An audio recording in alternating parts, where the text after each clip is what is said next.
ഇന്ന് നമ്മുടെ കഴിഞ്ഞ പാഠങ്ങളുടെ നോട്ട്സ് എഴുതി ഒന്ന് അയച്ചിട്ടുണ്ടായിരുന്നു. അത് തന്നെ ഒന്ന് ആവർത്തിക്കാമെന്ന് വിചാരിക്കുകയായിരുന്നു. ആ നോട്ട് നമ്മൾ ഏകദേശം പറഞ്ഞു പോയ വിഷയങ്ങളാണ്. അപ്പോൾ നിങ്ങൾ ആ നോട്ട് വായിക്കുമ്പോൾ നിങ്ങൾക്ക് ഒന്ന് മനസ്സിലാവണ്ടേ. ഇപ്പോൾ 2 ക്ലാസ്സുകളുടെ നോട്ടാണ് ഞാൻ അയച്ചിട്ടുള്ളത്. ഇനി ഇൻഷാ അല്ലാഹ് പരമാവധി ക്ലാസ്സിന് മുമ്പ് തന്നെ നോട്ടുകൾ അയച്ചു തരാൻ വേണ്ടി ശ്രമിക്കാം. ഇൻഷാ അല്ലാഹ്. നോട്ട് അയച്ചത് കണ്ടായിരുന്നോ? കണ്ടു. ഞാൻ ആശുസാൻ അയച്ചു കൊടുത്തത്. ആശുസാൻ നിങ്ങൾക്ക് അയച്ചു തന്നിട്ടുണ്ടാവും. അഖീദയുടെ വിഷയമാണ്. ആദ്യം ഒരു ആമുഖമാണ്. നമ്മുടെ വിഷയത്തിലേക്ക് കിടക്കുമ്പോൾ വളരെ എളുപ്പമാണ്. ഈ ആമുഖമായതുകൊണ്ടൊരു അസാധാരണത്വം ഉണ്ടാവും. അത് 1-2 പ്രാവശ്യം അത് വായിക്കുമ്പോൾ പിന്നെ അതിൻ്റെ ഉള്ളിലുള്ള സംശയങ്ങളൊക്കെ ഒന്ന് പരിഹരിച്ചാൽ മതി.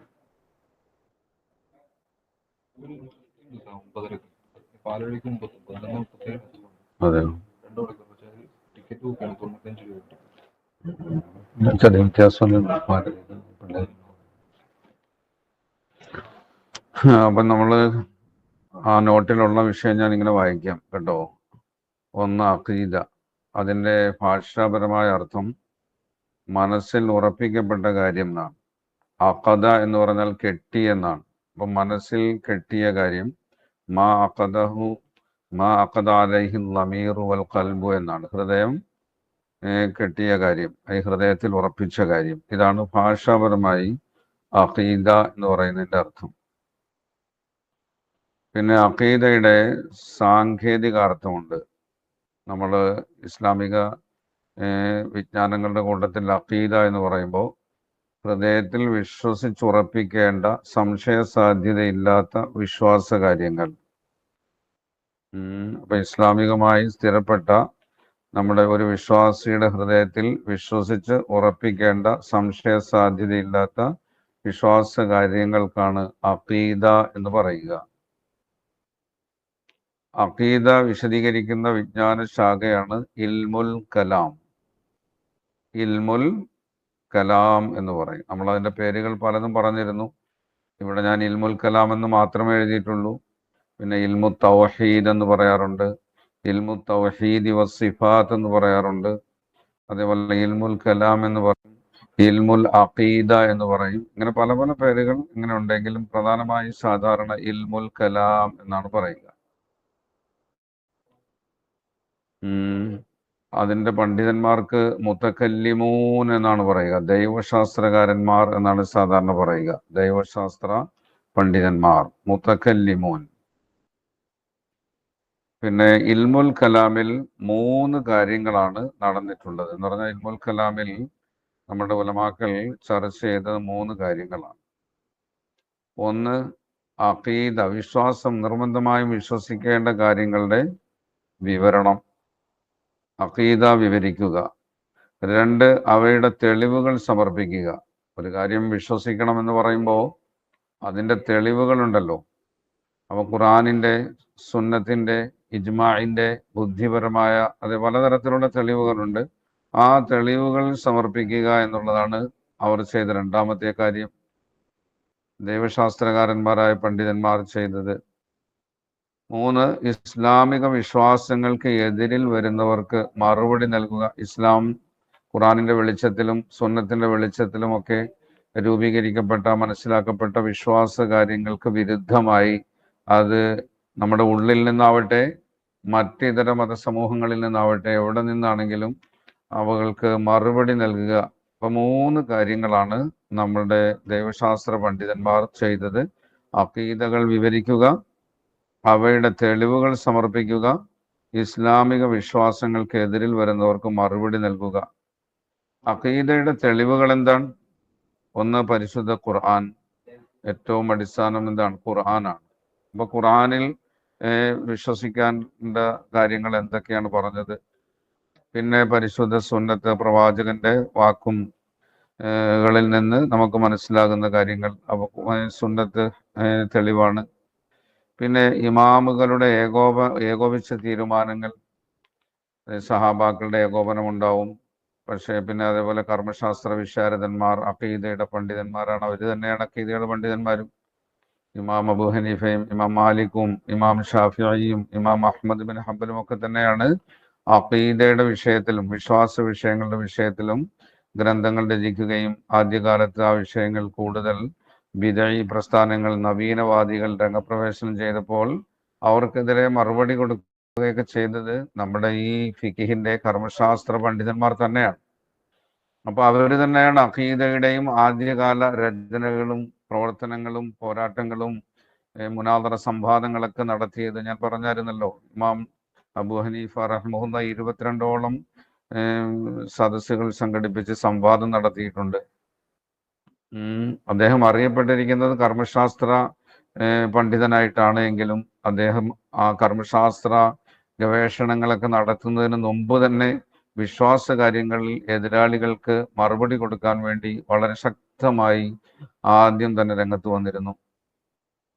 അപ്പൊ തെളിവുകൾ: 1 പരിശുദ്ധ ഖുർആൻ, 2 പരിശുദ്ധ സുന്നത്ത്, 3 ഇമാമുകളുടെ ഏകോപിച്ച തീരുമാനങ്ങൾ, പിന്നെ ബുദ്ധിപരമായ തെളിവുകൾ. വിശ്വാസ കാര്യങ്ങൾക്ക് ബുദ്ധിപരമായ തെളിവുകളും സമർപ്പിക്കാൻ കഴിയും. പിന്നെ പ്രയോജനം എന്താണ്? ഈ വിജ്ഞാന ശാഖ പഠിക്കുന്നത് കൊണ്ട് നമ്മൾക്ക് പ്രയോജനം: മതപരമായ അടിസ്ഥാനങ്ങളോട് യോജിച്ച ഇസ്ലാമിക വിശ്വാസങ്ങളെ അറിയുക, അത് വിശ്വസിക്കുക. അപ്പൊ ഇസ്ലാമിന്റെ അടിസ്ഥാന തെളിവുകളോട് യോജിച്ചെന്ന് പറഞ്ഞാൽ അടിസ്ഥാന തെളിവുകളിൽ നിന്ന് മനസ്സിലാക്കിയ ഇസ്ലാമിക വിശ്വാസങ്ങളെ അറിയുകയും അത് വിശ്വസിക്കുകയും ചെയ്യണം. അറിയലാണല്ലോ ഒന്നാമത്. ഈ വിജ്ഞാനത്തിലൂടെ ഉദ്ദേശിക്കുന്ന അറിയലാണ്. അറിഞ്ഞു കഴിയുമ്പോൾ അത് നമ്മൾ വിശ്വസിക്കുകയും ചെയ്യണം. പിന്നെ ഇസ്ലാമിക വിധികൾ പല വിഭാഗങ്ങളായി തിരിക്കാം. 1 വിശ്വാസ കാര്യങ്ങൾ, 2 ആരാധനകൾ, 3 ഇടപെടലുകൾ. വിവാഹം, തലാഖ് പോലുള്ള പേഴ്സണൽ ലോകളാണ് ഇവിടെ ഇടപെടലുകൾ കൊണ്ട് ഉദ്ദേശിച്ചത്. പിന്നെ ഇടപാടുകൾ, കൊടുക്കൽ വാങ്ങലുകൾ, വാടക, അതേപോലുള്ള പല കാര്യങ്ങളുണ്ട്. കടം മേടിക്കലും, അല്ലേ? കൊടുക്കൽ വാങ്ങലുകളുമായി ബന്ധപ്പെട്ട ഒരുപാട് കാര്യങ്ങളുണ്ട്. അതാണ് ഇടപാടുകൾ കൊണ്ട് ഉദ്ദേശിക്കുന്നത്. അപ്പൊ ഇസ്ലാമിൽ അതിനെ സംബന്ധിച്ചുള്ള പൂർണ്ണമായ നിർദ്ദേശങ്ങളും നിയമങ്ങളുമുണ്ട്. പിന്നെ ഭരണ നിയമങ്ങൾ, ഒരു രാജ്യം എങ്ങനെയാണ് ഭരണം നിർവഹിക്കേണ്ടത്, അതേപോലെ ഭരണം നടത്തുമ്പോൾ പിന്നെ ശിക്ഷാ നിയമങ്ങൾ ഉണ്ടാകും, ആ ശിക്ഷാ നിയമങ്ങൾ. പിന്നെ യുദ്ധം, സമാധാനം എന്നിവയെക്കുറിച്ചുള്ള വിധികൾ. പിന്നെ ഹൃദയവുമായി ബന്ധപ്പെട്ട സ്വഭാവ വിശേഷണങ്ങളെ സംബന്ധിച്ച് നല്ല സ്വഭാവങ്ങൾ എന്താണ്, മോശമായ സ്വഭാവങ്ങൾ എന്താണ്.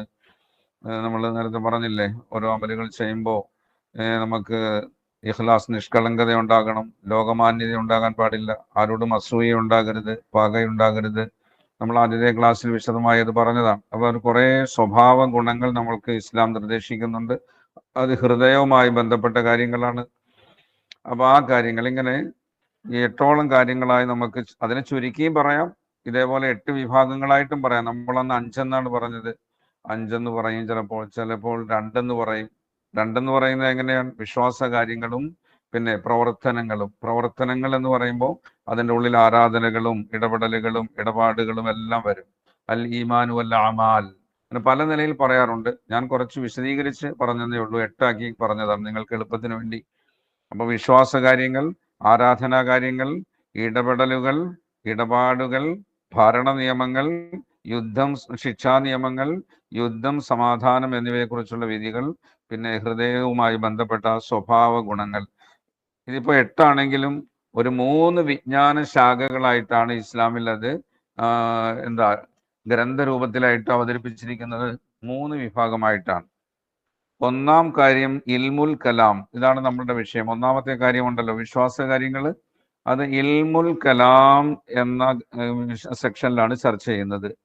പിന്നെ 2 മുതൽ 7 വരെയുള്ള കാര്യങ്ങൾ, ആരാധനാ കാര്യങ്ങളും ഇടപെടലുകൾ, ഇടപാടുകൾ, ഭരണ നിയമങ്ങൾ, ശിക്ഷാ നിയമങ്ങൾ, യുദ്ധം, സമാധാനം എന്നിവയെക്കുറിച്ചുള്ള വിധികൾ, ഇത് ചർച്ച ചെയ്യുന്നത് ഇൽമുൽ ഫിഖ് എന്ന ഗ്രന്ഥത്തിലാണ്. നിങ്ങളിപ്പോൾ നമസ്കാരവും അതേപോലെ തയമ്മവും തഹാറത്തും ഒക്കെ പഠിക്കുന്നുണ്ടല്ലേ, ഇൽമുൽ ഫിഖ് കർമ്മശാസ്ത്രം. ആ ഗ്രന്ഥത്തിൽ തന്നെയാണ് ഈ പറയുന്ന ആരാധനാ കാര്യങ്ങളും ഇടപെടലുകളും ഇടപാടുകളും ഭരണ നിയമങ്ങളും ശിക്ഷാ നിയമങ്ങളും യുദ്ധം, സമാധാനം എന്നിവയെക്കുറിച്ചുള്ള വിധികൾ, ഇങ്ങനെ 6 കാര്യങ്ങൾ ചർച്ച ചെയ്യുന്നത് ഇൽമുൽ ഫിഖിലാണ്. പിന്നെ 8-ാമത്തെ കാര്യമുണ്ടല്ലോ സ്വഭാവ ഗുണങ്ങൾ. അത് ഇൽമുൽ അഖ്ലാഖ് എന്ന് പറയുന്ന മറ്റൊരു വിജ്ഞാന ശാഖയാണ്. അതിന് തസവുഫ് എന്ന് പറയാറുണ്ട്. തസവുഫ്, സൂഫിസം എന്നും മറ്റുമൊക്കെ സാധാരണ പറയുന്ന ഒരു വിജ്ഞാന ശാഖയാണ്. തസവുഫ് എന്നോ ഇൽമുൽ അഖ്ലാഖ് എന്നോ പറയാം. ആ വിജ്ഞാന ശാഖ, അങ്ങനെ 3 വിജ്ഞാന ശാഖകളിലായിട്ടാണ് ഇസ്ലാമിൻ്റെ ഈ പറഞ്ഞ 8 കാര്യങ്ങൾ വിശദീകരിക്കുന്നത്. ഒന്നാം കാര്യം അഖീദ, അത് ഇൽമുൽ കലാമിൽ ചർച്ച ചെയ്യും. പിന്നെ ബാക്കിയുള്ള 6 കാര്യങ്ങൾ ഇൽമുൽ ഫിഖ്ഹിൽ ചർച്ച ചെയ്യും. പിന്നെ അവസാനത്തെ 8ാം കാര്യം ഇൽമുൽ അഖ്ലാഖ് എന്ന് പറയുന്ന വിജ്ഞാന ശാഖയിലാണ് ചർച്ച ചെയ്യുക. പിന്നെ ഇൽമുൽ കലാമിലെ വിധികൾ 3 തരമാണ്. ഇൽമുൽ കലാമിൻ്റെ മസായിലുകൾ, വിഷയങ്ങൾ, അതിൽ പ്രതിപാദിക്കുന്ന, അതിൽ നിന്ന് നമ്മൾ എടുത്തിരിക്കുന്ന നിയമങ്ങളുണ്ടല്ലോ, അതിനെ നമ്മൾക്ക് 3ആയി തരംതിരിക്കാം. ശ്രദ്ധിക്കുന്നുണ്ടല്ലോ അല്ലേ? എല്ലാവരും മനസ്സിലാവുന്നുണ്ടോ? നമ്മൾ പറഞ്ഞ കാര്യങ്ങൾ തന്നെ ഒന്നുകൂടി ഞാൻ ആവർത്തിച്ച് പറയുകയാണ്. ഒരു ആമുഖമാണ്, നിങ്ങൾക്കത് അല്ല ഒന്നുകൂടി കേൾക്കുന്നത് നല്ലതായിരിക്കുമെന്ന് എനിക്ക് തോന്നി. പിന്നെ ഇന്ന് രാവിലെ ഒരു യാത്രയുണ്ട്, ജമാഅത്തിൽ പുറപ്പെടുന്നുണ്ട്. അപ്പോൾ പിന്നെ ഇത് തന്നെ നിങ്ങൾക്ക് നോട്ടാക്കി എഴുതി തന്ന് അതൊന്ന് വായിച്ച് ഇന്നത്തെ പാഠം അത്തരത്തിലാക്കാമെന്ന് ഞാൻ വിചാരിച്ചു. അതുകൊണ്ടാണ് നോട്ടൊക്കെ എഴുതി അയച്ചത്. പിന്നെ ഇൽമുൽ കലാമിലെ വിധികൾ 3 തരമാണ്. ഒന്ന് ഉസൂലുദ്ദീൻ, ഞാനവിടെ ബ്രാക്കറ്റിൽ അറബിയിലും എഴുതിയിട്ടുണ്ട്. ഉസൂൽ എന്ന് പറഞ്ഞാൽ അടിസ്ഥാനം എന്ന് പറഞ്ഞാൽ ദീനിന്റെ അടിസ്ഥാന വിശ്വാസങ്ങൾ, ഏറ്റവും അടിസ്ഥാനമായിട്ടുള്ള കാര്യങ്ങളാണ്. അനിഷേധ്യ തെളിവുകൾ മുഖേന സ്ഥിരപ്പെട്ട വിധികൾ. ഇസ്ലാമിന്റെ വൃത്തത്തിന് പുറത്തുപോയ ഇത്തരം കാര്യങ്ങൾ, ഇങ്ങനെ അനിഷേധ്യ തെളിവുകൾ മുഖേന സ്ഥിരപ്പെട്ട വിധികൾ ആയിട്ടുള്ള വിശ്വാസ കാര്യങ്ങളുണ്ട്. ഇത്തരം കാര്യങ്ങളെ നിഷേധിക്കുന്നവൻ നിഷേധിയും ഇസ്ലാമിന്റെ വൃത്തത്തിന് പുറത്തു പോയവനുമാകും, അതായത് കാഫിറാകും. ഈ പറയുന്ന നമ്മൾ ഉസൂലുദ്ദീൻ എന്ന് പറയുന്ന ആ വിശ്വാസ കാര്യങ്ങളെ, അതിൽപ്പെട്ട ഏതെങ്കിലും ഒരു കാര്യത്തെ ഒരാൾ അവിശ്വസിച്ചാൽ, തള്ളിക്കളഞ്ഞാൽ, നിരാകരിച്ചാൽ അവൻ കാഫിർ, ഇസ്ലാമിന് പുറത്താകും. അതിന്റെ ചില ഉദാഹരണങ്ങൾ, കുറെ കാര്യങ്ങളുണ്ട്. അള്ളാഹു ഉണ്ടെന്നുള്ള വിശ്വാസം, അതേപോലെ അള്ളാഹു ഏകനാണെന്നുള്ള വിശ്വാസം, അള്ളാഹു എന്നെന്നുമുള്ളവനാണ്, തുടക്കവുമില്ല ഒടുക്കവുമില്ലാത്തവനാണ്, അള്ളാഹു അല്ലാത്തതെല്ലാം അവന്റെ സൃഷ്ടികളാണ്. ഇത്തരത്തിലുള്ള വിശ്വാസങ്ങളൊക്കെ അടിസ്ഥാന വിശ്വാസങ്ങളാണ്. അതിലേതെങ്കിലും ഒരു കാര്യത്തെ അള്ളാഹു ഇല്ലെന്ന് പറഞ്ഞാൽ, അള്ളാഹു ഏകനല്ല എന്ന് പറഞ്ഞാൽ, അതേപോലെ അള്ളാഹുവിന് തുടക്കമുണ്ടെന്ന് പറഞ്ഞാൽ, അല്ലെങ്കിൽ ഒടുക്കമുണ്ടെന്ന് പറഞ്ഞാൽ, അല്ലെങ്കിൽ അള്ളാഹു അല്ലാത്തതും അള്ളാഹുവിനെ പോലെ നിരന്തരതയും തുടക്കമില്ലാത്തതും ഉണ്ടെന്ന് പറഞ്ഞാൽ അവൻ കാഫിറാകും. ഇതിൽപ്പെട്ട ഏതെങ്കിലും ഒരു കാര്യം പറഞ്ഞു കഴിഞ്ഞാൽ അവനായി പോവും, കാഫിറായി പോകും. അപ്പൊ അത്തരത്തിലുള്ള വിശ്വാസ വിഷയങ്ങളെയാണ് ഉസൂലുദ്ദീൻ എന്ന് പറയുക. ഉസൂലുദ്ദീൻ, എല്ലാ വിശ്വാസ കാര്യങ്ങളും ഒരേ നിലയിലുള്ളതല്ല. വിശ്വാസ ഗ്രന്ഥങ്ങളിൽ ചർച്ച ചെയ്യുന്ന വിശ്വാസ കാര്യങ്ങളുടെ എല്ലാത്തിൻ്റെയും നിലവാരം ഒന്നല്ല. ഒന്ന് ഉസൂലുദ്ദീൻ എന്ന് പറയും. അപ്പൊ അത് ഏറ്റവും അടിസ്ഥാനമാണ്. അതിൽപ്പെട്ട ഏതെങ്കിലും ഒന്നിന്റെ നിരാകരണം അവനെ ഇസ്ലാമിന്റെ പുറത്തേക്ക് കൊണ്ടുപോകും. അതിന്റെ ഉദാഹരണമാണ് ഞാൻ അവിടെ കൊടുത്തിരിക്കുന്നത്. 2, ഉസൂലു അഹ്ലുസുന്നത്തി വൽ ജമാഅ. അഹ്ലുസുന്നത്ത് വൽ ജമാഅയുടെ അടിസ്ഥാനം എന്ന് വെച്ചാൽ അഹ്ലുസുന്നത്ത് വൽ ജമാഅയിൽ പെടാൻ, പ്രവാചകന്റെയും സഹാബത്തിന്റെയും ചര്യകൾ, വിശ്വാസങ്ങൾ എന്ന് പറഞ്ഞ് ഇതുണ്ട്. എല്ലാം അതിലുള്ളതാണ്. എങ്കിലും അഹ്ലുൽ ബിദ്അ ചില കാര്യങ്ങൾ വിശ്വസിക്കാതിരുന്നാൽ അവൻ കാഫിറാവുകയില്ല. പിന്നെ എന്താകുള്ളൂ? നവീനവാദി, പുത്തൻവാദി എന്ന സെക്ഷനിലേക്ക് പോകുകയുള്ളൂ. ഇസ്ലാമിന് പുറത്തേക്ക് പോവുകയില്ല, കാലാകാല നരകത്തിന്റെ അർഹതയിലേക്ക് പോവുകയില്ല. അവൻ എന്താകും? ബിദ്അി വിശ്വാസിയാകും. ഇസ്ലാമിന് അന്യമായ, തെളിവില്ലാത്ത ഒരു കാര്യത്തെ ഉൾക്കൊണ്ടവനാകും. അങ്ങനെ രണ്ടാമത്തെ ഇതാണ്. അതിന് ഉസൂലു അഹ്ലി സുന്നത്തി വൽ ജമാഅ എന്നാണ് പറയുക. ഒന്നാം വിഭാഗത്തിൽ പെടാത്ത അഹ്ലു സുന്നത്തി വൽ ജമാഅത്തിൽ ഏകോപിച്ചിട്ടുള്ള വിശ്വാസ കാര്യങ്ങൾ. ഉദാഹരണമായി ഖബറിൽ ശിക്ഷയുണ്ട്, അതേപോലെ നല്ലവർക്ക് ഖബറിൽ സുഖമുണ്ട്, സിറാത്ത് പാലമുണ്ട്, ഇതേപോലുള്ള കുറച്ച് കാര്യങ്ങളാണ്. ഇതിനെ നിഷേധിച്ചാൽ ഇസ്ലാമിന് പുറത്തു പോകുകയില്ല, ഇസ്ലാമിന്റെ ഉള്ളിൽ തന്നെ ഉണ്ടാവും. പക്ഷെ അവൻ നവീനവാദിയാണ്, ഇസ്ലാമിൽ സ്ഥിരപ്പെട്ട ചില കാര്യങ്ങളുടെ നിഷേധം വരുമ്പോൾ. അതുകൊണ്ട് അഹ്ലുസുന്ന വൽ ജമാഅയിൽ പെടുകയില്ല. പിന്നെ ആരാകും? അഹ്ലുൽ ബിദ്അത്തി വൽ അഹ്വാഇ ആകും. പുത്തൻ പ്രസ്ഥാനവും അതേപോലെ തന്നെ തന്നിഷ്ടവും ചെയ്തവരാകും. അഹ്ലുൽ ബിദ്അത്തി വൽ അഹ്വാഇ എന്ന് നമ്മൾക്ക് പറയാം. അപ്പൊ ഇങ്ങനെ ഒരു സെക്ഷൻ വിഭാഗം വിശ്വാസ വിഭാഗത്തിൽ ചർച്ച വരും. ഇവ വിശ്വസിക്കാത്തവർ പുത്തൻവാദികളെന്നും അഹ്ലുസുന്ന വൽ ജമാഅത്തിന് പുറത്തുള്ളവരെന്നും മനസ്സിലാക്കുക. ഇനി 3, ഫുറൂഉദ്ദീൻ, ശാഖാപരമായ ദീനിന്റെ ശാഖാപരമായ കാര്യങ്ങൾ എന്ന് വെച്ചാൽ അഹ്ലുസുന്നത്തി വൽ ജമാഅയുടെ പണ്ഡിതന്മാർക്കിടയിൽ തർക്കമുള്ള കാര്യങ്ങൾ. സുന്നത്തിനെയും സഹാബത്തിനെയും അനുകരിക്കുന്ന പണ്ഡിതന്മാരുടെ ഇടയിൽ തന്നെ ചില വിശ്വാസ കാര്യങ്ങളിൽ അത് അത്രത്തോളം പ്രാധാന്യമുള്ളതല്ല. തെളിവുകളുടെ ചർച്ചകളുടെ ഇടയിൽ വരുമ്പോൾ ചിലതിനെ അങ്ങോട്ടും ഇങ്ങോട്ടും ഒക്കെ തർക്കിച്ച് എല്ലാവരും അംഗീകരിക്കുന്നില്ല. ഇപ്പോൾ അഷ്അരി, ഇമാം അബുൽ ഹസൻ അഷ്അരിയുടെ ആൾക്കാർ ചില കാര്യങ്ങൾ പറയും, അതിനെ ഇമാം മാതുരിദിയുടെ ആൾക്കാർ അതിനെ നിഷേധിക്കും. ഇങ്ങനെ കുറച്ചുള്ള വാദങ്ങൾ, അത് ഉള്ളിലുള്ളവർ തന്നെയാണ് പരസ്പരം ചില ചെറിയ ചെറിയ കാര്യങ്ങളിലുള്ള തർക്കമുണ്ട്. ഉദാഹരണമായി പ്രവാചകൻ സല്ലല്ലാഹു അലൈഹി വസല്ലം ആകാശയാത്രയിൽ മിഅ്റാജിൽ അള്ളാഹുവിനെ കണ്ടോ ഇല്ലേ? കണ്ടെന്ന് പറഞ്ഞവരുമുണ്ട്, അവരും അഹ്ലുസുന്ന വൽ ജമാഅയിൽപ്പെട്ടവരാണ്. കണ്ടില്ല, ഹൃദയത്തിലുള്ള അനുഭവമാണെന്ന് പറയുന്നവരുണ്ട്. രണ്ട് വിഭാഗവും എന്താണ്, പുറത്തൊന്നും പോകുന്നവരല്ല. സഹാബാക്കളിൽ തന്നെ രണ്ട് വിഭാഗവും ഉണ്ടായിരുന്നു. അപ്പൊ ഇത് ഒരു വിശ്വാസകാര്യമാണ്, അമലുമായി ബന്ധപ്പെട്ടതല്ല, വിശ്വാസകാര്യമാണ്. പക്ഷേ അങ്ങനെ വിശ്വസിച്ചാലും ഇങ്ങനെ വിശ്വസിച്ചാലും കുറ്റം എന്ന് പറയാനോ എന്തെങ്കിലും അല്ലേ ആരോപിക്കാനോ ഒന്നുമില്ല. രണ്ടും കുഴപ്പമില്ല എന്നുള്ളതാണ്. ഈ അഭിപ്രായ വ്യത്യാസങ്ങൾ ആരുടെയും ദീനിനെ പോറലുണ്ടാക്കുന്നതല്ല. അപ്പൊ 3 തരമാണ് വിശ്വാസ കാര്യങ്ങൾ. 1 ഉസൂലുദ്ദീൻ, 2 ഉസൂലു അഹ്ലി സുന്നത്തി വൽ ജമാഅ, 3 ഫുറൂഉദ്ദീൻ. അങ്ങനെ വിശ്വാസ കാര്യങ്ങളെല്ലാം ഒരേ തലത്തിലല്ല കാണേണ്ടത്. പെട്ടെന്ന് ഉറപ്പിച്ച് വിശ്വസിക്കേണ്ട കാര്യങ്ങൾ എന്ന് പറയുമ്പോൾ നിർവചനം പറഞ്ഞപ്പോൾ നമ്മൾ വിചാരിക്കും എല്ലാത്തിൻ്റെയും അവസ്ഥ ഒന്നാണെന്ന്.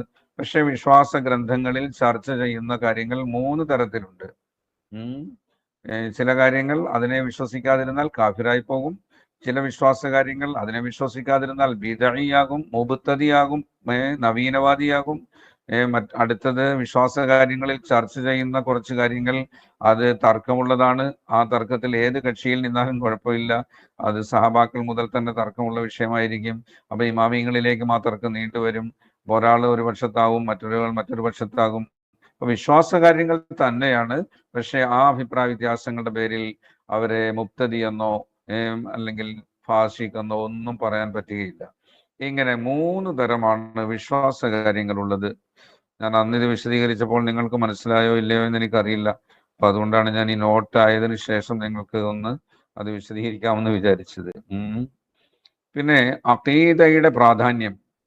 അഖീദ ശരിയായാൽ മാത്രമേ സ്വർഗപ്രവേശനം സാധ്യമാകൂ. ഇനി നമ്മുടെ അമലുകളിൽ എന്തെങ്കിലും പിഴവ് വന്നാൽ പോലും ഒന്നുകിൽ അള്ളാഹു മുഴുവൻ പുറത്ത് നിന്ന് ശിക്ഷിക്കാതെ സ്വർഗത്തിൽ പ്രവേശിപ്പിക്കും. അള്ളാഹുവിന്റെ വിശാലമായ മഗ്ഫിറത്ത്, വലിയ പാവങ്ങൾ ചെയ്തവരായിരിക്കും അമലി രംഗത്ത്, വിശ്വാസത്തിലല്ല അമലി രംഗത്തുള്ള പാവങ്ങൾ, അത് മൊത്തം അങ്ങ് പുറത്തു തരും. അതാണ് ഞാൻ ഇവിടെ ആയത്ത് കൊടുത്തത്, ഇന്നല്ലാഹ ലാ യഗ്ഫിറു അൻ യുശ്റക ബിഹി വയഗ്ഫിറു മാ ദൂന ദാലിക ലിമൻ യശാ. അള്ളാഹുവിനോട് പങ്കു ചേർക്കൽ അള്ളാഹു പൊറുക്കുകയേയില്ല. അതല്ലാത്ത പാവങ്ങൾ, ഈ കുഫറും ഷിർക്കും അള്ളാഹു പൊറുക്കുകയേയില്ല. അതല്ലാത്തത് അള്ളാഹു പശ്ചാത്താപം ഇല്ലാതെയും ചിലപ്പോൾ പുറത്തു കൊടുത്തേക്കാം. പശ്ചാത്തപിച്ചാൽ എല്ലാ പാവവും പൊറുക്കും. കുഫറും ഷിർക്കും ചെയ്ത് ജീവിച്ച ആള് മരണത്തിന് മുമ്പായി ഇസ്ലാമിലേക്ക് വന്നാൽ അവൻ കുഫറിൽ നിന്ന് പശ്ചാത്തപിച്ചു. അപ്പൊ പശ്ചാത്തപിച്ചു, അവൻ മുസ്ലിമായി, അള്ളാഹു അവന്റെ കുഫറെല്ലാം പുറത്തു കൊടുക്കും. ഏത് പാവങ്ങളാണെങ്കിലും പശ്ചാത്തപിച്ചു, ഇനിമേലിൽ അത് ചെയ്യുകയില്ല, ദുഃഖം മനസ്സിലുണ്ടാവുകയും ഇനി ജീവിതത്തിൽ അത് ചെയ്യുകയില്ല എന്ന് മനസ്സിൽ തീരുമാനിക്കുകയും ചെയ്താൽ ഏത് പാവവും ഉറപ്പായിട്ടും പുറത്തു കൊടുക്കും. പക്ഷെ ഇവിടെ ചിലപ്പോൾ പശ്ചാത്തപിക്കാതെ തന്നെ അള്ളാഹുവിന്റെ ഇഷ്ടാനുസരണം അള്ളാഹു കുഫറും ഷിർക്കും അല്ലാത്ത പാവങ്ങൾ പുറത്തു കൊടുത്തേക്കാം എന്നാണ് അള്ളാഹു പറയുന്നത്. അപ്പൊ സ്വർഗപ്രവേശനം സാധ്യമാകണമെങ്കിൽ വിശ്വാസം, നമ്മൾ ആദ്യം പറഞ്ഞില്ലേ ഉസൂലുദ്ദീൻ, ദീനിന്റെ ഏറ്റവും അടിസ്ഥാന കാര്യങ്ങൾ, അത് വിശ്വസിച്ചേ പറ്റൂ. അതിലേതെങ്കിലും ഒന്ന് വിശ്വസിച്ചില്ല എങ്കിൽ ഇസ്ലാമിന് പുറത്താകും. അപ്പൊ അഖീദ വളരെ ഏറ്റവും പ്രധാനപ്പെട്ടതാണെന്ന് ഞാൻ പറഞ്ഞിരുന്നു. മനസ്സിലാകുന്നില്ല, അമലുകൾ ചെയ്തു അഖീദ പിഴച്ചുപോയി, ഇസ്ലാമിന് പുറത്തു പോകുന്ന വിശ്വാസം, നമസ്കാരം 5 വക്തില്ല 3 വക്തേ ഉള്ളൂ എന്ന് വിശ്വസിക്കുന്നു, ബാക്കി എല്ലാ കാര്യവും അംഗീകരിക്കുന്നു, പക്ഷേ അവൻ കാഫിറാണ്, അവൻ കാലാകാല നരകത്തിന് അവകാശിയായി മാറും. ഇനി ഒരു പ്രവാചകൻ കൂടി വരാം, അന്ത്യപ്രവാചകൻ റസൂലുള്ളാഹി സ്വല്ലല്ലാഹു അലൈഹി വസല്ലം തങ്ങൾ അല്ല, ഇനിയും പ്രവാചകൻ വരാം. തങ്ങളെയും പ്രവാചകനായി അംഗീകരിക്കുന്നു, തങ്ങൾ കൊണ്ടുവന്ന ദീനിന്റെ വിശ്വാസങ്ങളെയും അംഗീകരിക്കുന്നു. പക്ഷെ ഒരു വിശ്വാസം കൂടിയുണ്ട്, എന്താണ്? ഇനിയും പ്രവാചകൻ വരാം എന്ന് വിശ്വസിച്ചാൽ, ഈസാ നബിയുടെ വരവല്ല, അല്ലാതെ സ്വതന്ത്രമായ പ്രവാചകന്മാർ ഇനിയും സമൂഹത്തിൽ വരും. ഇപ്പൊ ഖാദിയാനികളുടെയൊക്കെ വിശ്വാസം അങ്ങനെയാണ്. അപ്പൊ അവൻ കാഫിറാണ്. ഇസ്ലാമിന്റെ സമൂഹത്തിൽ അവർക്ക് യാതൊരു ഇതുമില്ല, കാഫിറാണ്. അപ്പൊ അതാണ് ഞാൻ പറഞ്ഞത്, അക്കീദ ഏറ്റവും പ്രധാനപ്പെട്ടതാണ്. അതില്ലാതെ എത്ര അമലുകൾ ചെയ്താലും കാര്യമില്ല. ഇവിടുത്തെ ക്രിസ്ത്യാനിയും ഹിന്ദുവും ജൂതനും ഒക്കെ ഒരുപാട് നന്മകൾ ചെയ്യുന്നവരുണ്ടാവും. ദാനധർമ്മങ്ങൾ യഥേഷ്ടം ചെയ്യുന്നവർ, ബന്ധം ചേർക്കുന്നവർ, അല്ലെ, സാധുക്കളെ സഹായിക്കുന്നവർ, ഭക്ഷിപ്പിക്കുന്നവർ, അതേപോലെ അവരുടെ ഉയർന്ന കാര്യങ്ങളൊക്കെ ആണെന്ന് വിചാരിച്ച് മോഹിച്ച് ചെയ്യുന്ന പ്രവർത്തനങ്ങൾ. പക്ഷേ വിശ്വാസം ശരിയല്ലാത്തത് കൊണ്ട്, റസൂലുള്ളാഹി സ്വല്ലല്ലാഹു അലൈഹി വസല്ലം തങ്ങളെ തൻ്റെ പ്രവാചകനായി അംഗീകരിക്കാത്തത് കൊണ്ട്, ദീനുൽ ഇസ്ലാമിനെ മതമായി അംഗീകരിക്കാത്തത് കൊണ്ട് അവരുടെ മുഴുവൻ നന്മകളും എന്താണ്? പാഴാണ്. അവർക്ക് അതിൻ്റെ പേരിൽ എന്ത് കിട്ടൂല? സ്വർഗപ്രവേശനമോ ഒന്നും കിട്ടുകയില്ല. പിന്നെ അവർക്ക് ശിക്ഷയിൽ ഇളവ് കിട്ടുമോ? നരകത്തിലാണ് കാലാകാലം. ആ ശിക്ഷയിൽ ഏറ്റക്കുറവ് വരുമോ എന്നുള്ളൊരു ചർച്ചയുണ്ട്. ഒരു വിഭാഗം പറയുന്നത് കുഫാറുകളുടെ അമലുകളെ അടിസ്ഥാനപ്പെടുത്തി എന്തുണ്ട്? അവരുടെ ശിക്ഷകളിൽ ചെറിയ ഏറ്റക്കുറവുണ്ട്. ശിക്ഷ ഒരിക്കലും ശിക്ഷയിൽ നിന്ന് മോചിപ്പിക്കപ്പെടുകയില്ല, പക്ഷേ ശിക്ഷയിൽ ഏറ്റക്കുറവ് വരും. അബൂ താലിബിന്റെ ശിക്ഷ ഏറ്റവും കുറഞ്ഞ ശിക്ഷയായിരിക്കും. കാരണം റസൂലിനെ ജീവിതകാലത്ത് അങ്ങേയറ്റം സഹായിച്ച, തങ്ങളെ അങ്ങേയറ്റം പിന്താങ്ങിയ ആളാണ് അബൂ താലിബ്. പക്ഷേ മരിക്കുമ്പോൾ ഇസ്ലാമിലല്ലാതെ മരിച്ചു. അപ്പൊ അദ്ദേഹത്തിന് ഏറ്റവും ലളിതമായ ശിക്ഷയായിരിക്കുമെന്നാണ്. അപ്പൊ അദ്ദേഹം ദുനിയാവിൽ പ്രവാചകനെ സഹായിച്ചു എന്ന ആ കർമ്മത്തിന് അള്ളാഹു ശിക്ഷയിൽ ഇളവ് ചെയ്യും. പക്ഷെ ശിക്ഷയെ കാലമായി മാറ്റി കൊടുക്കുക എന്നുള്ള പരിപാടി കാഫിറിന് ഇല്ല. കാരണം കപട വിശ്വാസികളെ സംബന്ധിച്ച് പറഞ്ഞിരിക്കുന്ന ഖുറാനിൽ ഫിദ്ദർക്കിൽ അസ്ഫലി മിനന്നാർ എന്നാണ്. നരകത്തിന്റെ അടിത്തട്ടിലാണ് അവർ. ഏറ്റവും വലിയ കുഫറാണ് കപട വിശ്വാസം. ഹൃദയത്തിൽ വിശ്വസിക്കാതെ നാവിൽ മാത്രം വിശ്വാസം പ്രകടിപ്പിക്കുന്നതിനാണ് കപട വിശ്വാസം എന്ന് പറയുക. അപ്പൊ അതിനെപ്പറ്റി ഇന്നൽ മുനാഫിഖീന ഫിദ്ദർക്കിൽ അസ്ഫലി മിനന്നാർ എന്നാ പറഞ്ഞത്. അപ്പൊ എല്ലാ നരകവാസികളും ഒരേ തട്ടിലല്ല. ശിക്ഷകളുടെ വിവിധ ശൈലികളുണ്ട്, വിവിധ രീതികളുണ്ട്.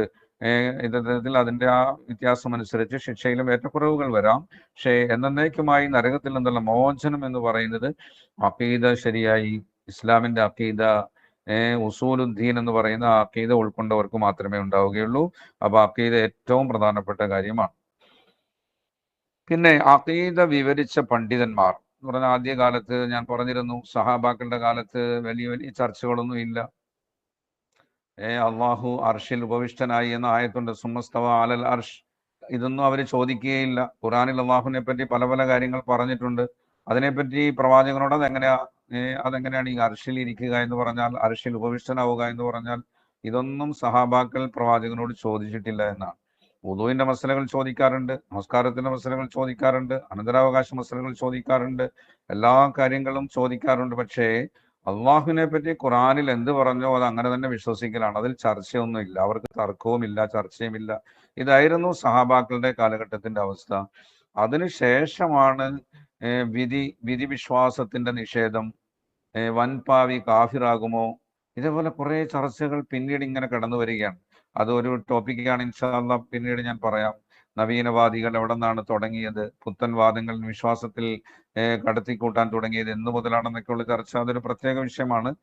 ഏതായാലും ആദ്യകാലത്ത് തന്നെ ഈ വിഷയത്തിൽ സഹാബാക്കളുടെ കാലഘട്ടം, പ്രവാചകന്റെ മരണത്തിന് ശേഷം തന്നെ, ഞാൻ അന്ന് പറഞ്ഞിരുന്നു, അലി റളിയല്ലാഹു അൻഹുവിന്റെ കാലത്തൊക്കെ തന്നെ വിധിവിശ്വാസ നിഷേധം പോലുള്ള കാര്യങ്ങൾ, അല്ലെങ്കിൽ വിധിവിശ്വാസത്തിന്റെ മറ പിടിച്ച് കുറ്റങ്ങൾ ചെയ്താൽ കുഴപ്പമില്ലെന്നല്ലേ വരിക എന്നൊക്കെയുള്ള ചോദ്യങ്ങൾ പോലുള്ളത് അന്ന് തന്നെ ഉയർത്തിക്കൊണ്ടുവരാൻ തുടങ്ങി. അങ്ങനെ പല പല വിശ്വാസത്തിന് നവീനമായ വാദങ്ങൾ കടന്നു വന്നു. അപ്പോഴാണ് അന്നത്തെ ഉലമാക്കളൊക്കെ അതിനെതിരെ പ്രതികരിച്ചു. അലി റളിയല്ലാഹു അൻഹു അതിനെതിരെ പ്രതികരിച്ചു. സഹാബാക്കളിൽ പലരും അതിനെതിരെ പ്രതികരിക്കുകയും അവർക്ക് തെളിവുകൾ പറഞ്ഞു കൊടുക്കുകയെല്ലാം ചെയ്തിട്ടുണ്ട്. അതങ്ങനെ ഇമാമിയങ്ങളിൽ എത്തുകയാണ്. ഇമാം അബൂ ഹനീഫ റഹ്മത്തുള്ളാഹി അലൈഹിയാണ് ഹിജ്റ 80 ജനിച്ച് 150 മരിച്ച പണ്ഡിതനാണ് ഇമാം അബൂ ഹനീഫ.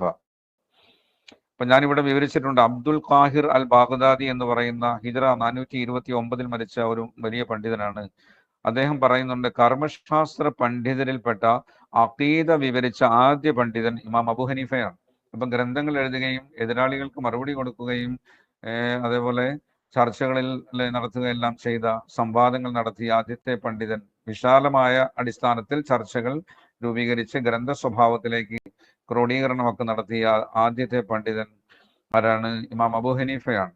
അദ്ദേഹത്തിന്റെ ഗ്രന്ഥങ്ങളാണ് അൽ ഫിഖുൽ അക്ബർ, അർ റിസാല, കിതാബു ആലിം വൽ മുതഅല്ലിം, കിതാബുൽ വസിയ്യ, കിതാബുർ റദ്ദി അലൽ ഖദരിയ്യ. ഇതൊക്കെ അദ്ദേഹത്തിന്റെ പ്രസിദ്ധ ഗ്രന്ഥങ്ങളാണ്. അദ്ദേഹം നേരിട്ട് എഴുതിയതല്ല, അദ്ദേഹത്തിൽ നിന്ന് അദ്ദേഹം പറഞ്ഞ കാര്യങ്ങളെ അദ്ദേഹത്തിന്റെ ശിഷ്യന്മാരാണ് ഇത് ക്രോഡീകരിച്ചിരിക്കുന്നത്. അപ്പൊ ആദ്യം തന്നെ ഈ വിഷയത്തിൽ ഗ്രന്ഥങ്ങൾ ആവശ്യമാണെന്ന് ബോധ്യപ്പെട്ട് അടിസ്ഥാന വിശ്വാസങ്ങൾ എഴുതി ക്രോഡീകരിച്ച മഹാനാണ് ഇമാം അബൂ ഹനീഫ റഹിമഹുല്ല. പിന്നീട് ഇമാം ഷാഫി റഹ്മത്തുള്ളാഹി അലൈഹി, മലിക് റഹ്മത്തുള്ളാഹി അലൈഹി, അഹ്മദ് ബിൻ ഹംബൽ, ഇവരെല്ലാവരും ഈ രംഗത്ത് വളരെ ഉയർന്ന സേവനങ്ങൾ ചെയ്തവരാണ്. ഫിഖിഹിന്റെ പണ്ഡിതന്മാരെ പോലെ തന്നെ അവരെല്ലാം അഖീദയുടെയും പണ്ഡിതന്മാരാണ്. അവരൊക്കെ അതിൽ ഗ്രന്ഥങ്ങൾ രചിക്കുകയും ചെയ്തു. ഫിഖും തുടങ്ങിയത് ഇമാം അബൂ ഹനീഫയാണ്, ക്രോഡീകരണം തുടങ്ങിയത്. അതേപോലെ തന്നെ ഈ അഖീദയുടെ ഗ്രന്ഥ സ്വഭാവത്തിലുള്ള ക്രോഡീകരണവും ഇതേ ഇമാം തന്നെയാണ് ആരംഭിച്ചത്. അദ്ദേഹത്തെ പിന്തുടർന്നുകൊണ്ടാണ് പിന്നീടുള്ളവരെല്ലാം ഫിഖുഹും അഖീദയും ഗ്രന്ഥങ്ങളിലേക്ക് എഴുതുകയും ഗവേഷണങ്ങൾ നടത്തുകയും എല്ലാം ചെയ്തത്. അഖീദ സംരക്ഷണത്തിന് വേണ്ടി പിന്നീട് അവരുടെ കാലഘട്ടമൊക്കെ കഴിഞ്ഞ് കുറച്ചുകൂടി കഴിഞ്ഞ് ഹിജറ 250-ന്റെയും 330-ന്റെയൊക്കെയും ഇടയിലായിട്ട് അഖീദ വിശാലമായ ചർച്ചകളും ഭയങ്കര തർക്കങ്ങളും, മുഅ്തസിലി എന്നൊക്കെ പറയുന്ന പുതിയ പുതിയ ആശയക്കാരെല്ലാം രംഗത്ത് വന്നപ്പോൾ അതിൽ നിന്നും ഇസ്ലാമിനെ സംരക്ഷിക്കാൻ വേണ്ടി രംഗത്ത് വന്ന രണ്ട് ഇമാമിങ്ങളുണ്ട്. ഇമാം അബുൽ ഹസൻ അശ്അരി 260-ൽ ജനിച്ച് ഹിജറ 324-ൽ മരണം. ഇമാം അബുൽ ഹസൻ അശ്അരി ബസ്രയിലാണ് ജനനം. അദ്ദേഹത്തിന്റെ പ്രവർത്തന കേന്ദ്രം ആ മേഖലയായിരുന്നു. ഇമാം അബൂ മൂസൽ അശ്അരി റളിയല്ലാഹു തആല അൻഹുവിന്റെ സന്താന പരമ്പരകളിൽ വരുന്നയാളാണ് ഇമാം അബുൽ ഹസൻ അശ്അരി. അപ്പൊ അദ്ദേഹം ഒരുപാട് ഗ്രന്ഥങ്ങൾ രചിക്കുകയും എതിരാളികൾക്കെതിരെ ഒരുപാട് പ്രവർത്തനങ്ങൾ നടത്തുകയും ചെയ്ത ഒരു മഹാമനുഷ്യനാണ്. രണ്ടാമത്തെ ആളാണ് സമർഖന്ദില് മാതുരീദ് എന്ന് പറയുന്ന പ്രദേശത്ത് ഇമാം അബൂ മൻസൂറുൽ മാതുരീദി എന്നാണ്. അദ്ദേഹത്തിന്റെ മരണം കിട്ടിയിട്ടുണ്ട് 333-ലാണ് മരണം. ഇവരാണ് ഒരുപാട് ഗ്രന്ഥങ്ങൾ രചിക്കുകയും എല്ലാം ചെയ്തത്. ഇവരെല്ലാം ഇമാമിയങ്ങളിൽ നിന്ന് കിട്ടിയ വിവരങ്ങളെ മുന്നിൽ വെച്ചുകൊണ്ട് ഗ്രന്ഥങ്ങൾ രചിക്കുകയും അതാത് സമയത്ത് പൊന്തി വന്ന അഖീദ, ഇസ്ലാമിക അഖീദകളിൽ സ്ഥിരപ്പെടാത്ത വിരുദ്ധ ആശയങ്ങളും ആദർശങ്ങളും ഒക്കെ കൊണ്ടുവന്ന പുത്തൻവാദികൾക്ക് വളരെ ശക്തമായ മറുപടികൾ കൊടുത്തുകൊണ്ട് ആഴത്തിലുള്ള പഠനങ്ങളും ഗ്രന്ഥങ്ങളുമെല്ലാം രചിച്ച ആൾക്കാരാണ് ഈ രണ്ട് ഇമാമിങ്ങൾ. അതുകൊണ്ട് ഇവരുടെ അഖീദകളാണ് പിന്നെ നമ്മളിപ്പോ ഇമാം അബൂ ഹനീഫയുടെ അഖീദ, ഇമാം മുഹമ്മദിന്റെ അഖീദ, ഇമാം ഷാഫിയുടെ അഖീദ എന്നൊന്നും സാധാരണ ഇപ്പോൾ പറയാറില്ല. ഇപ്പൊ അഖീദ പറയുമ്പോൾ തന്നെ ഈ രണ്ട് ഇമാമുകളിലേക്ക് ചേർത്താണ് നമ്മൾ അഖീദ തന്നെ പറയുന്നത്.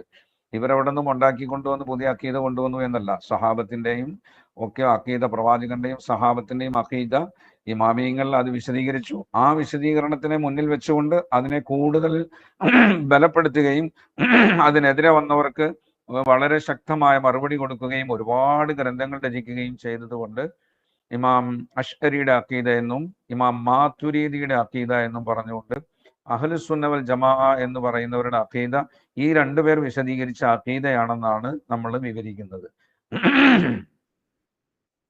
അപ്പൊ ഇവർ ഈ 4 ഇമാമിയങ്ങളിൽ നിന്ന് സ്ഥിരപ്പെട്ട കാര്യങ്ങൾ തന്നെയാണ് ഇവർ പറയുന്നത്. അബൂ മൻസൂർ മാതുരീദി, ഇമാം അബൂ ഹനീഫയും ശിഷ്യൻ ഇമാം അബൂ യൂസുഫും ഇമാം മുഹമ്മദും, ഈ 3 പേര് സ്ഥാപിച്ച കാര്യങ്ങളെയാണ് മുന്നിൽ വെച്ചുകൊണ്ടാണ് ചർച്ച അദ്ദേഹം മുന്നോട്ട് നയിക്കുന്നത്. അബൂ മൻസൂർ മാതുരീദി അദ്ദേഹം ഹനഫി മദ്ഹബുകാരനായിരുന്നു. അബൂ മൂസൽ അശ്അരി ഷാഫിഈ മദ്ഹബുകാരനായിരുന്നു. അദ്ദേഹം ഇമാം മാലിക്, ഇമാം ഷാഫിഈ പോലുള്ളവരുടെ വിശദീകരണങ്ങളെ മുന്നിൽ വെച്ചുകൊണ്ടാണ് അദ്ദേഹം ചർച്ചകൾ മുന്നോട്ട് കൊണ്ടുപോയത്. അപ്പൊ എല്ലാവരും ഇമാമിയങ്ങളുടെ തന്നെ ആൾക്കാരാണ്. ഇമാമിയങ്ങളിൽ നിന്ന് തന്നെ പഠിച്ച അഖായിദുകൾ ഇമാമിന്റെ ശിഷ്യന്മാരിൽ നിന്നാണ് ഇവർ പഠിക്കുന്നത്. ഈ 4 ഇമാമിയങ്ങളുടെ ശിഷ്യന്മാരിൽ നിന്നാണ് അഖീദകൾ ഇവർ ഉൾക്കൊള്ളുകയും ഇത് പ്രചരിപ്പിക്കുകയും ചെയ്തത്. അതാണ് ഇമാം അബുൽ ഹസൻ അശ്അരിയും ഇമാം അബൂ മൻസൂർ മാതുരീദിയും.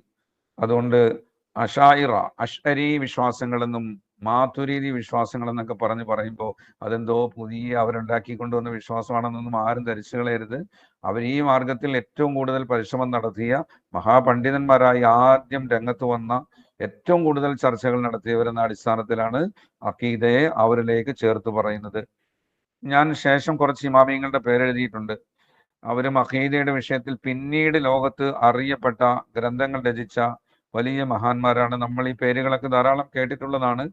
ഇമാം അബൂബക്കർ ബാഖിലാനി 403-ൽ മരണം, എല്ലാം ഹിജറയാണ് കേട്ടോ. ഇമാം ഉബൈദുല്ല ദബൂസി 432, ഇമാം ഖസാലിയുടെ ഉസ്താദ് ഇമാമുൽ ഹറമൈൻ അൽ ജുവൈനി, മരണം 478. പിന്നെ ഇമാം മുഹമ്മദ് ബിൻ മുഹമ്മദ് ഖസാലി, അതായത് ഇമാം ഖസാലി റഹ്മത്തുള്ളാഹി അലൈഹി, മരണം 505. പിന്നെ ഇമാം അംർ ബിൻ മുഹമ്മദ് നസഫി 537. പിന്നെ ഇമാം ഫഖറുദ്ദീൻ റാസി, തഫ്സീറെ റാസി എന്നൊക്കെ നിങ്ങൾ കേൾക്കാൻ സാധ്യതയുള്ളതാണ്. വലിയ ഗ്രന്ഥങ്ങൾ തഫ്സീറിലൊക്കെ എഴുതിയ ആളാണ്. അദ്ദേഹം അഖീദയുടെ മഹാപണ്ഡിതനാണ്, ഇമാം ഫഖറുദ്ദീൻ റാസി. പിന്നെ ഇമാം സഅദുദ്ദീൻ തബ്താസാനി, ഇദ്ദേഹം എഴുതിയ ഗ്രന്ഥങ്ങളാണ് നമ്മുടെ മദ്രസകളിൽ പഠിപ്പിക്കപ്പെടുന്നത്. വലിയ മദ്രസകളിൽ ഷറഹ് അഖായിദെ നസഫി എന്ന് പറയുന്ന ഗ്രന്ഥം അല്ലാമ സഅദുദ്ദീൻ തബ്താസാനിയുടേതാണ്, മരണം 792. പിന്നെ ഇന്ത്യയിൽ ജനിച്ച ഒരു മഹാപണ്ഡിതൻ, അഖീദയുടെ വിഷയത്തിൽ ലോക പ്രശസ്ത ഗ്രന്ഥങ്ങൾ രചിച്ച ആളാണ് ഷാഹു വലിയുല്ലാഹി ദഹ്ലവി, ഡൽഹിക്കാരനായ ഷാഹു വലിയുല്ലാ. അദ്ദേഹം ഹിജ്റ 1176 മരിക്കുന്നത്. അപ്പൊ ഇവരൊക്കെ അഖീദയുടെ വിഷയങ്ങളിൽ കൂടുതൽ ഗൗരവതരമായി അക്കാലത്ത് ഓരോരോ കാലത്ത് സമൂഹത്തെ പൂർവ്വകാലത്തിൽ നിന്ന് സ്ഥിരപ്പെട്ടു വന്ന അഖീദകളുടെ സമർത്ഥനവുമായി പ്രവർത്തിച്ചവരാണ്. അപ്പൊ ഇതായിരുന്നു നമ്മളുടെ ഒന്നാമത്തെ പാഠമായിട്ട് നമ്മൾ പറഞ്ഞ ചർച്ചകളാണ്. അന്ന് പറയാത്ത ചില ചർച്ചകളുമുണ്ട്, അന്ന് പറഞ്ഞ ചില ചർച്ചകൾ ഇതിൽ നിന്ന് ഒഴിവായി പോകാനും സാധ്യതയുണ്ട്. കാരണം എഴുതി വന്നപ്പോൾ ഒരു ഒന്നാം ക്ലാസ് എന്ന് പറയുന്നത് ഫസ്റ്റ് ക്ലാസ്, ഇത്രയും കാര്യങ്ങളാണ് കൂടുതൽ മുന്നിൽ വന്നത്.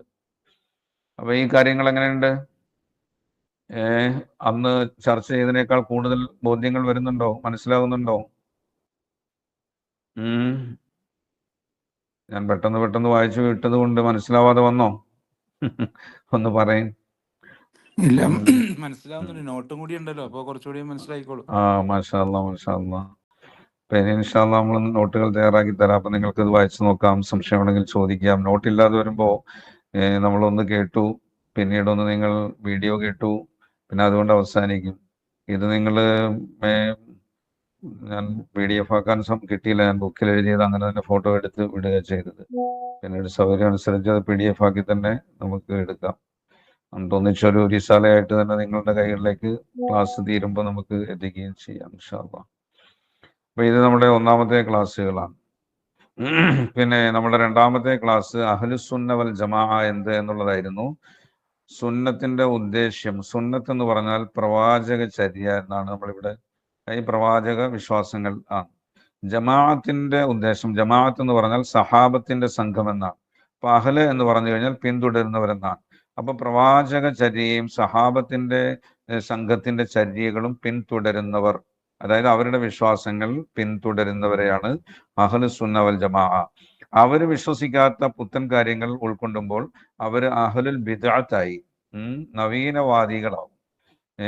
അഹ്ലുസുന്നയുടെ നേരെ എതിരെ നിൽക്കുന്നത് അഹ്ലുൽ ബിദ്അത്താണ്, നവീനവാദക്കാർ. അപ്പോൾ അഹ്ലുസുന്ന വൽ ജമാഅ എല്ലാവരും ഞങ്ങളാണ് അഹ്ലുസുന്ന എന്ന് വാദിക്കുന്നുണ്ടാവും. എങ്കിലും ഇസ്ലാമിൽ സ്ഥിരപ്പെടാത്ത വിശ്വാസ കാര്യങ്ങൾ ഉൾക്കൊണ്ട് കഴിയുമ്പോൾ അവർ സ്വന്തം അഹ്ലുസുന്ന എന്ന് പറഞ്ഞാലും അഹ്ലുസുന്നയിൽ അവർ വരികയില്ല. പിന്നെ അല്ലെ, അഹ്ലുസുന്നയുടെ മഹാപണ്ഡിതന്മാർ വിശദീകരിച്ച ആ വിശദീകരണങ്ങൾ മുന്നിൽ വെച്ചുകൊണ്ടാണ് ആരാണ് അഹ്ലുസുന്ന വൽ ജമാഅ എന്ന് തീരുമാനിക്കേണ്ടത്. അതുകൊണ്ടാണ് നമ്മൾ പറഞ്ഞ അഷ്അരി മാതുരീദി, ഇമാം അഷ്അരിയും ഇമാം മാതുരീദിയും യഥേഷ്ടം ഗ്രന്ഥങ്ങൾ ഇത് എഴുതുകയും ഇസ്ലാമിന്റെ അഖീദയെ വിശദീകരിക്കുകയും ചെയ്തിട്ടുണ്ട്. അപ്പൊ അവര് പറയാത്ത, അവർ ഉൾക്കൊള്ളാത്ത, അവർ അംഗീകരിക്കാത്ത, അവർ തള്ളിക്കളഞ്ഞ, ഇസ്ലാമിൽ തെളിവില്ല എന്ന് അവർ സ്ഥാപിച്ച കാര്യങ്ങളെല്ലാം എന്താണ്? അത് ബിദ്അത്തുകളാണ്, ഇസ്ലാമിന് അന്യമായ വിശ്വാസങ്ങളാണ്. അവർ അംഗീകരിച്ച വിശ്വാസ കാര്യങ്ങൾ അത് ഇസ്ലാമിന്റെ വിശ്വാസങ്ങളാണ്. അതുകൊണ്ടാണ് അഹ്ലുസുന്ന വൽ ജമാഅ എന്ന് പറഞ്ഞാൽ അഷ്അരി മാതുരീദികളുടെ വിശ്വാസം ഉൾക്കൊള്ളുന്നവരാണ് എന്ന് പറയുന്നത്. പിന്നെ ചെറിയ വ്യത്യാസങ്ങൾ, അഹ്മദ് ബിൻ ഹംബൽ റഹ്മത്തുള്ളാഹി അലൈഹി, അദ്ദേഹം ഇത് ചില ചെറിയ വിയോജിപ്പുകൾ, അതേപോലുള്ള പ്രശ്നങ്ങളുണ്ട്. അപ്പൊ അതും അഹ്ലുസുന്നയിൽ പെട്ടത് തന്നെയാണ്. അഹ്ലുസുന്ന വൽ ജമാഅത്തിന്റെ ഉള്ളിൽ വരുന്നവർ തന്നെയാണ് അഹ്മദ് ബിൻ ഹംബൽ, ഹംബലി വിശ്വാസങ്ങൾ ഉൾക്കൊള്ളുന്നവർ. അപ്പൊ ഏറ്റവും പ്രധാനമായിട്ട് നമ്മളുടെ മേഖലകളിലൊക്കെ ഇതാണ്, അഷ്അരി മാതുരീദി വിശ്വാസങ്ങളാണ്, അവർ പറഞ്ഞ വിശ്വാസങ്ങളെയാണ് ആധാരമാക്കുന്നത്. അപ്പൊ ഹദീസിൽ വന്നിട്ടുള്ള മാ അന അലൈഹി വഅസ്ഹാബി എന്ന വചനത്തിന്റെ ആശയമാണ് അഹ്ലുസുന്ന വൽ ജമാഅ. ഞാനും എൻ്റെ അനുചരന്മാരും നിലനിൽക്കുന്ന മാർഗം, അവരാണ്, ആ മാർഗത്തിലുള്ളവരാണ് വിജയികളാകുന്നത് എന്ന് റസൂലുള്ളാഹി പറഞ്ഞിട്ടുണ്ട്. അതുകൊണ്ട് മാൻ അലൈഹി വഅസ്ഹാബിയുടെ മറ്റൊരു പേരാണ് അഹ്ലുസുന്ന വൽ ജമാഅ. എന്റെയും എൻ്റെ അനുചരന്മാരുടെയും മാർഗത്തിലുള്ളവരാണ് വിജയികൾ എന്നാണ് തങ്ങൾ അമാ അന അലൈഹി വ അസ്ഹാബി എന്ന് പറയുന്നത്. ഒരു മാർഗം, അന അലൈഹി, ഞാൻ അതിന്റെ മേലാണ്, അസ്ഹാബി, എൻ്റെ അനുചരന്മാരും ആ മാർഗത്തിന്റെ മേലാകുന്നു, ആ മാർഗമാണ് ശരിയായ മാർഗം എന്ന് റസൂലുള്ളാഹി പറഞ്ഞിട്ടുണ്ട്. അതിന്റെ മറ്റൊരു എന്താണ് താബീർ, പ്രയോഗമാണ് അഹ്ലുസ് സുന്നത്തി വൽ ജമാഅ. ഇനി അതിന്റെ കഴിഞ്ഞ പാഠത്തിൽ നമ്മൾ അവിടെ നിന്ന് മറ്റൊരു വിഷയത്തിലേക്ക് കടന്നു പോവുകയായിരുന്നു. അഹ്ലുസ് സുന്ന പറഞ്ഞു കഴിഞ്ഞിട്ട് സത്യവിശ്വാസം സ്വീകരിക്കൽ രണ്ട് രൂപത്തിലുണ്ട്. ഒന്ന് ഹ്രസ്വമായ രൂപത്തിലുള്ള വിശ്വാസ സ്വീകരണം എന്ന് പറഞ്ഞാൽ ഹ്രസ്വമായ പദങ്ങൾ ഉപയോഗിച്ചുകൊണ്ട് ഹ്രസ്വമായ ആശയങ്ങൾ പറഞ്ഞുകൊണ്ട് വിശ്വാസിയാവുക. ഒന്ന് വിശദ രൂപത്തിലുള്ള വിശ്വാസ സ്വീകരണം. ഹ്രസ്വമായ വിശ്വാസ സ്വീകരണം എന്ന് പറഞ്ഞാൽ എന്താണ്? അള്ളാഹുവിന്റെ സത്തയിലും അവന്റെ എല്ലാ ഗുണങ്ങളിലും ഞാൻ വിശ്വസിക്കുകയും അവന്റെ എല്ലാ വിധികളെയും ഞാൻ സ്വീകരിക്കുകയും ചെയ്തു എന്ന് മനസ്സിൽ ഉറപ്പിക്കുക. ഇതാണ് ഹ്രസ്വമായിട്ടുള്ളത്. ഒന്നും വിവരണങ്ങളൊന്നും വരുന്നില്ല. അള്ളാഹുവിന്റെ ദാത്ത് സിഫത്തുകൾ എങ്ങനെയാണോ അങ്ങനെ ഞാൻ അള്ളാഹുവിനെ കുറിച്ച് വിശ്വസിച്ചിരിക്കുന്നു. അള്ളയുടെ നിയമങ്ങൾ എന്തെല്ലാമാണോ അത് മുഴുവൻ ഞാൻ അംഗീകരിച്ചിരിക്കുന്നു എന്ന് മനസ്സിൽ ഉറപ്പിക്കുമ്പോൾ അവൻ വിശ്വാസിയായി മാറും.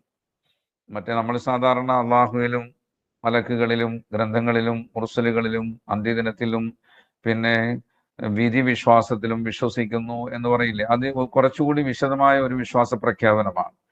അതിനാണ് വിശദ രൂപത്തിലുള്ള വിശ്വാസ സ്വീകരണം എന്ന് ഞാൻ പറഞ്ഞത്. വിശദമായ വിശ്വാസ സ്വീകരണം അള്ളാഹുവിലും അവന്റെ മലക്കുകൾ, കിതാബുകൾ, ദൂതന്മാർ എന്നിവരിലും മരണാനന്തര ജീവിതത്തിലും നന്മയും തിന്മയും അവന്റെ വിധിപ്രകാരമാണെന്നും ഞാൻ വിശ്വസിച്ചു എന്ന് മനസ്സിൽ വിശ്വാസം ഉൾക്കൊള്ളുന്നതിനാണ് വിശദ വിശ്വാസം, വിശദ രൂപത്തിലുള്ള വിശ്വാസം എന്ന് പറയുന്നത്.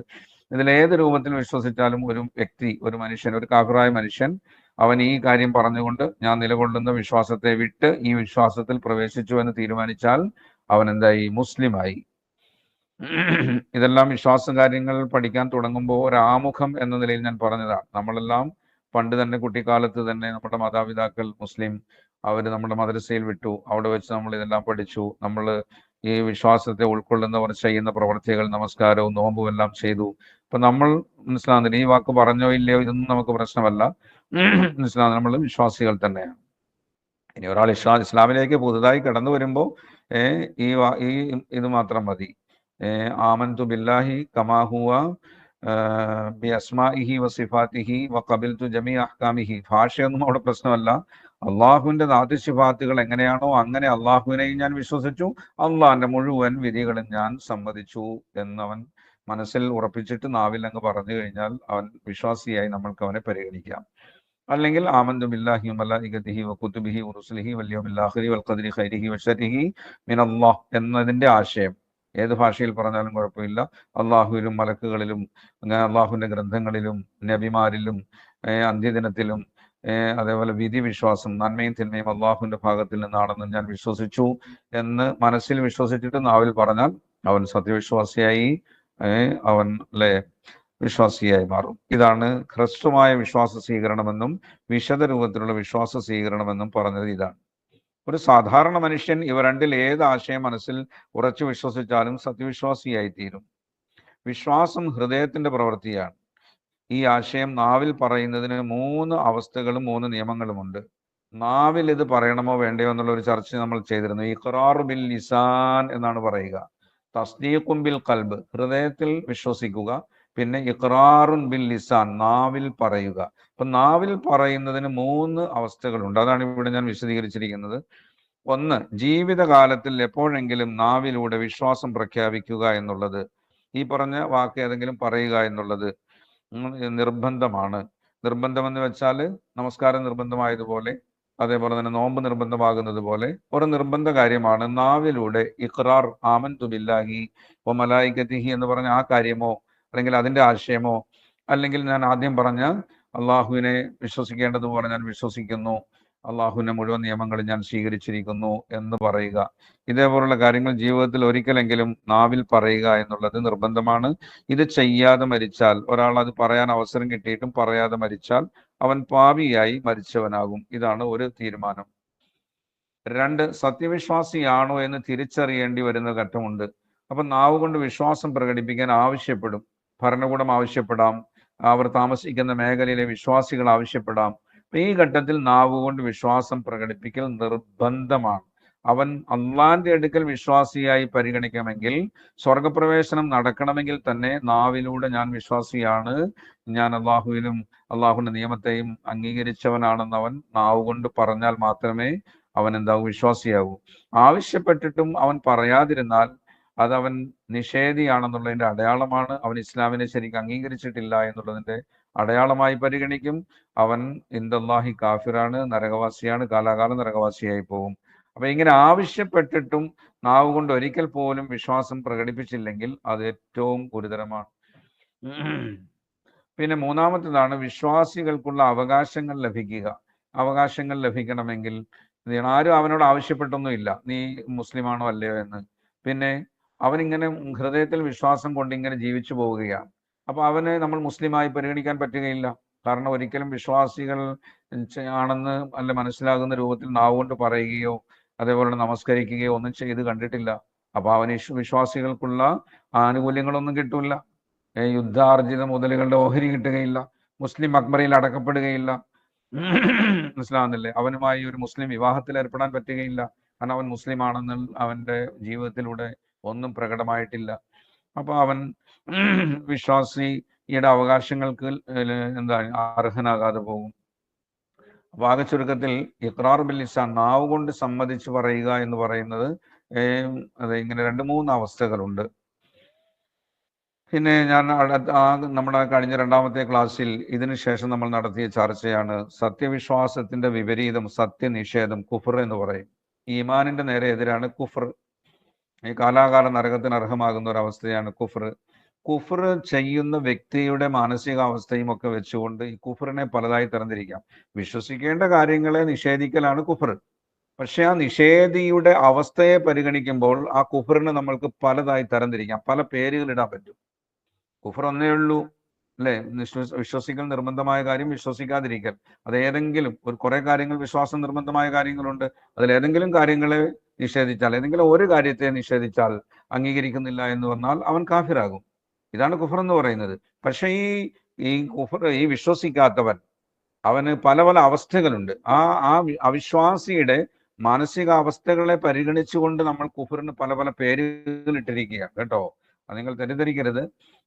വിശ്വസിക്കേണ്ട കാര്യങ്ങൾ വിശ്വസിക്കാതിരുന്നാൽ തന്നെ കാഫിറായി, മനസ്സിലാകുന്നില്ലേ? ഇനി ഈ അവിശ്വാസിയുടെ മാനസിക നിലയും ഒക്കെ വെച്ചുകൊണ്ട് ആ പല പേരുകളിലേക്ക് നമ്മൾ ആ കുഫറിനെ മാറ്റുകയാണ്. സത്യവിശ്വാസിയാകാൻ എന്തെല്ലാം വിശ്വസിക്കണമോ അവയിൽപ്പെട്ട ഒരു കാര്യത്തെ നിഷേധിച്ചാൽ കാഫിറായി പോകും. അപ്പം ഇവിടെ ഞാൻ 10 കുഫറുകളാണ് എഴുതിയിരിക്കുന്നത്. കുഫ്രെ ഇൻകാർ, ഓരോന്നിനും വിശദീകരണവും ഞാൻ കൊടുത്തിട്ടുണ്ട്, വായിക്കാം. കുഫ്രെ ഇൻകാർ ഉണ്ട്, കുഫ്രെ ജുഹൂദ് ഉണ്ട്, കുഫ്രെ ഇനാദ്, ഇനാദ് ഐനാണ് ഇനാദ്, പിന്നെ കുഫ്രെ നിഫാഖ്, പിന്നെ 5 കുഫ്രെ ഇർത്തിദാദ്, 6 കുഫ്രെ കിതാബിയ്. കിതാബി എന്ന് പറഞ്ഞാൽ അള്ളാഹുവിന്റെ ഗ്രന്ഥങ്ങൾ അല്ലെ, ബൈബിൾ, അതേപോലെ തന്നെ തോറ, ഇതൊക്കെയാണ് ഗ്രന്ഥങ്ങൾ. ആ ഗ്രന്ഥങ്ങളിൽ വിശ്വസിച്ചിട്ട് പ്രവാചകനിൽ വിശ്വസിക്കാത്തവനെയാണ് കിതാബിയുടെ കുഫർ എന്ന് പറയുന്നത്. കിതാബിയായ വ്യക്തി ചെയ്യുന്ന കുഫർ അത് വിശദീകരിച്ച് പറയാൻ ഇൻഷാ അല്ലാഹ്. പിന്നെ കുഫ്രെ ദഹ്രിയ്, കുഫ്രെ സന്ദഖ, കുഫ്രെ മഫാദിയ്, കുഫ്രെ ഷിർക്ക്. ഷിർക്കും ഒരു കുഫറാണ്. കുഫറിന്റെ ഒരു വിഭാഗമാണ് ബഹുദൈവാരാധന എന്ന കുഫർ. അപ്പൊ ഈ 10 എണ്ണത്തെയും ഞാൻ വിശദീകരിച്ചിട്ടുണ്ട് ചെറിയ തോതിൽ, വിശാലമായി കൂടുതൽ വിശദീകരിച്ചിട്ടില്ല. അതുകൂടി പറഞ്ഞ് നമ്മൾക്ക് ഇന്നത്തെ പാഠം അവസാനിപ്പിക്കാം, സമയമായിട്ടുണ്ട് അല്ലേ. 1 കുഫ്രെ ഇൻകാർ, ഹൃദയം കൊണ്ടും നാവ് കൊണ്ടും അവിശ്വാസം പ്രകടിപ്പിക്കുക. ഹൃദയത്തിലും ഇസ്ലാമിനെയോ ഇസ്ലാമിന്റെ ഏതെങ്കിലും വിശ്വസിക്കേണ്ട അത്യാവശ്യ നിർബന്ധ കാര്യത്തെയോ നാവ് കൊണ്ടും വിശ്വസിക്കുന്നില്ല, ഹൃദയത്തിലും വിശ്വസിക്കുന്നില്ല. ഇപ്പൊ ഹിന്ദുക്കൾ, അവരെ ഇസ്ലാം തെറ്റാണ്, ഹിന്ദുക്കളിൽ വലിയൊരു വിഭാഗം അല്ലെ, അവന്റെ ഹൃദയത്തിലും ഇസ്ലാം തെറ്റാണെന്ന് വിശ്വസിക്കുന്നു, അതേപോലെ തന്നെ നാവ് കൊണ്ടും ഇസ്ലാം തെറ്റാണെന്ന് അവൻ പ്രഖ്യാപിക്കുന്നു. ഇപ്പൊ ഹൃദയത്തിലും നാവിലും അവിശ്വാസം ഉൾക്കൊണ്ടവനെയാണ് കുഫ്രെ ഇൻകാർ എന്ന് പറയുന്നത്. ഇൻകാർ എന്ന് പറഞ്ഞാൽ നിഷേധം എന്ന് തന്നെയാണ്, 2 കൊണ്ടും ഉള്ള നിഷേധമാണ്. ഇതാണ് കുഫ്രെ ഇൻകാർ. ഇനി കുഫ്രെ ജുഹൂദ്, ഇസ്ലാം സത്യമാണെന്ന് ഹൃദയത്തിലുണ്ട്, അല്ലെങ്കിൽ ഇസ്ലാമിന്റെ ഇന്ന വിശ്വാസം സത്യമാണെന്നൊക്കെ അറിയാം, പക്ഷെ നാവ് കൊണ്ട് സമ്മതിക്കാനും തൻ്റെ മതമായി ഇസ്ലാമിനെ സ്വീകരിക്കാനും തയ്യാറല്ല. പലരുമുണ്ട്, ലോകത്ത് അറിയപ്പെട്ട വലിയ വലിയ ചരിത്രകാരന്മാരും സാമൂഹിക നിരീക്ഷകരൊക്കെ ആയിട്ടുള്ളവർ ഇസ്ലാമാണ് ഏറ്റവും ശരി, ഇസ്ലാമിൻ്റെ തത്വങ്ങളാണ് ഏറ്റവും ശരി എന്ന് മനസ്സിലാകുന്നില്ലേ? അവരുടെ മനസ്സിലുണ്ട്. പക്ഷേ അത് നാവ് കൊണ്ട് പറയാൻ അവർക്ക് ബുദ്ധിമുട്ടാണ്. തൻ്റെ മതമായി അതിനെ സ്വീകരിക്കാനും അവർ പ്രയാസപ്പെടുന്നു, മനസ്സുകളിലുള്ളവർ. അങ്ങനെയുള്ള ആരെല്ലാം ഉണ്ടോ അവരെല്ലാം കുഫ്രെ ജുഹൂദാണ്.